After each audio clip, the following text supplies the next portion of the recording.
Suivez-nous maintenant dans l'océan Indien, sur l'île de la Réunion. Une destination de vacances idéale pour les amateurs de randonnée.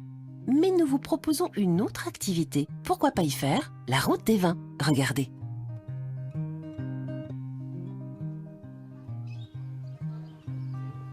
L'île de la Réunion est connue pour son rhum, et pourtant, on y fait aussi du vin. Il faut grimper à plus de 1300 mètres d'altitude pour trouver les vignes de Cilaos, au cœur des montagnes réunionnaises. Fabrice Ouareau produit un des seuls vins français de l'hémisphère sud. Les métropolitains, même les touristes mondiaux, quand ils arrivent à La Réunion, ils disent il y a du vin à La Réunion, donc surtout à Cilaos. Et ils sont pressés, ils sont curieux de venir à Cilaos pour découvrir ça. Donc nous, on est en train d'expérimenter pour pouvoir développer d'ici là les quelques années un maximum la vigne sur Cilaos, donc faire des vins de qualité. Pendant longtemps, le vin de Cilaos n'avait pas bonne réputation. Fabrice veut changer cette image.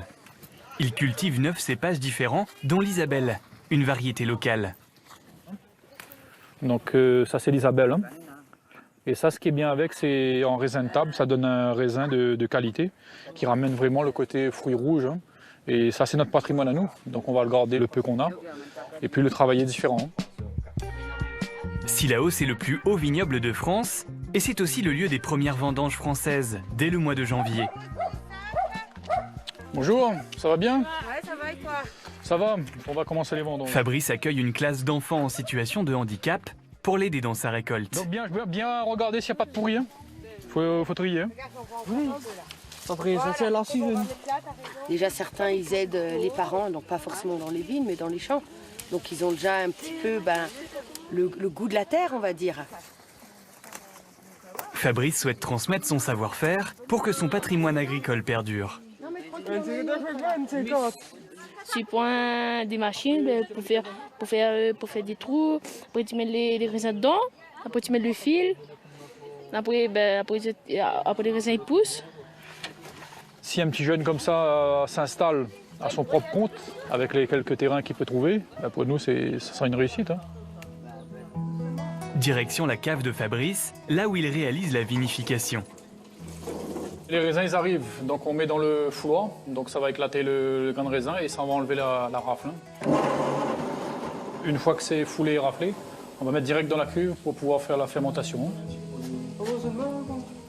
Après plusieurs mois de repos, le vin est enfin prêt, place à la dégustation. Là c'est 100% coup d'air. Donc là on a vraiment les notes de... C'est bien expressif. Fruits secs, date, j'ai même la date. J'adore.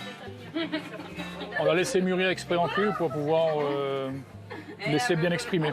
Et après en bouche on retrouve ce côté mielleux et on va retrouver ce côté fumé en fin de bouche. Aromatique, voilà. Complètement.